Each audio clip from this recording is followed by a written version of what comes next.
Si la vie était prévisible, si la vie était prévisible, elle cesserait d'être la vie.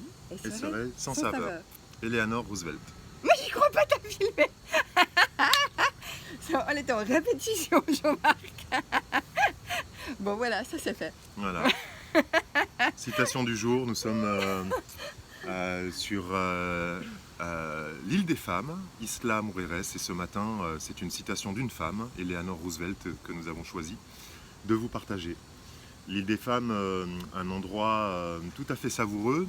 La plage sur laquelle on était hier soir, Playa del Norte, est réputée être une des 10 plus belles plages du monde. C'était très sympathique, le sable était incroyable, on a eu un très bel orage. Aussi, c'était quand même incroyable d'avoir un orage sur une des 10 plus belles plages du monde. Et du coup, tout le monde est parti en courant, sauf quelques-uns qui sont restés sous la paillote, dont nous. C'était magnifique, ouais. Magnifique. Et on a pu aller se baigner, voilà. C'était un imprévu. Oui, c'était un imprévu qui a amené de la magie, une forme de silence, une forme de réjouissance comme un cœur d'enfant, tu sais, un truc trop bien, c'est la surprise, on l'attendait pas celle-là. Ouais. Ouais, l'imprévisible. Pour moi qui suis quelqu'un qui a tendance à aimer l'organisation. Ah, tendance seulement, tu dis? La planification. Oui, oui. Et donc avec toute une partie de moi finalement qui apprécie de pouvoir contrôler les événements, ou en tout cas avoir une forme de contrôle sur les événements.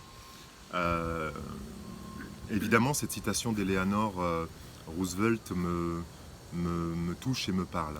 Ça n'est pas parce que j'ai cette tendance naturelle à aimer avoir une certaine maîtrise sur mon environnement et sur ma vie que l'imprévisible, l'imprévu ne fait pas pleinement partie de mon existence. J'aime aussi en fait l'imprévu, j'aime aussi les choses imprévisibles. Et alors que toi et moi on discutait finalement de tout ça, une des choses qui me venait à l'esprit, c'est que par exemple dans le voyage dans lequel nous sommes aujourd'hui, nous avons prévu un certain nombre d'étapes.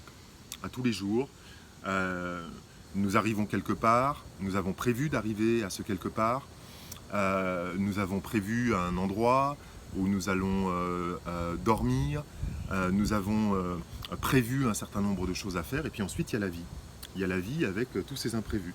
Et des imprévus, depuis le début de ce voyage, j'en ai vécu déjà un certain nombre qui ont amené une forme de saveur ou pas dans ce voyage.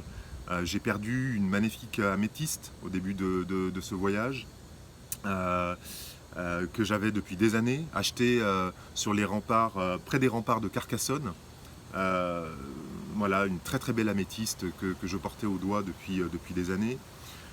Si vous avez suivi un petit peu nos aventures, j'ai oublié ma sacoche avec mes papiers, mon passeport dans le bus sur le continent alors qu'on était dans le ferry en partant à Isla Holbox.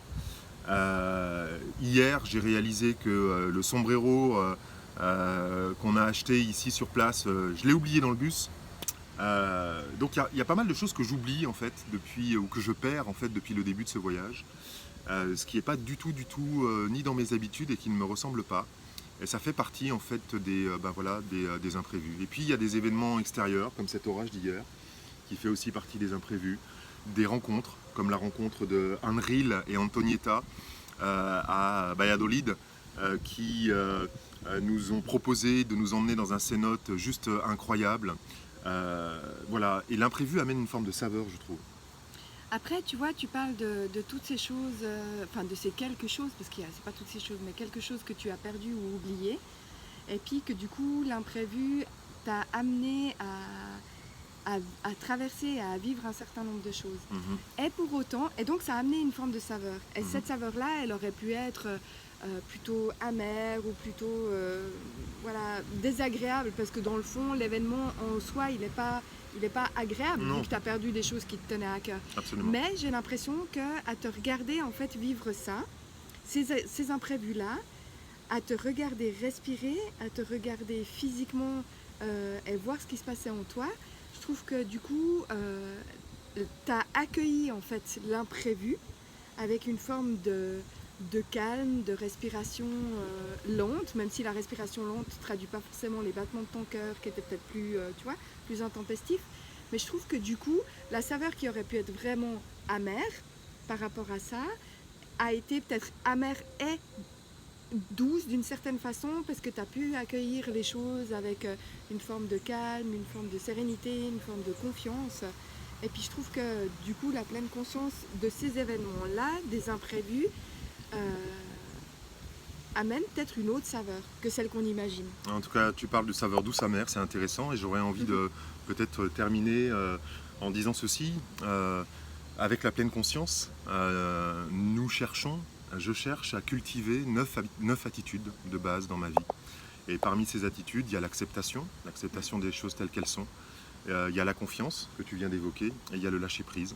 Et eh bien, c'est un bon pack, hein. Ouais, c'est un bon pack. Il y en a d'autres, hein, bien entendu, mais je ne vais pas les aborder maintenant.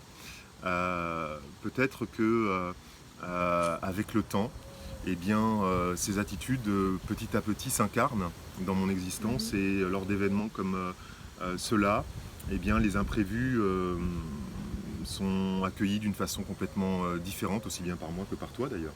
Mais en tout cas, la pleine conscience m'aide dans un monde où j'aime prévoir et où j'aime avoir un certain contrôle sur les événements, à accueillir le fait qu'en fait la vie est complètement incontrôlable. Et ça, c'est plutôt cool. Faites-vous une belle journée. Bye bye.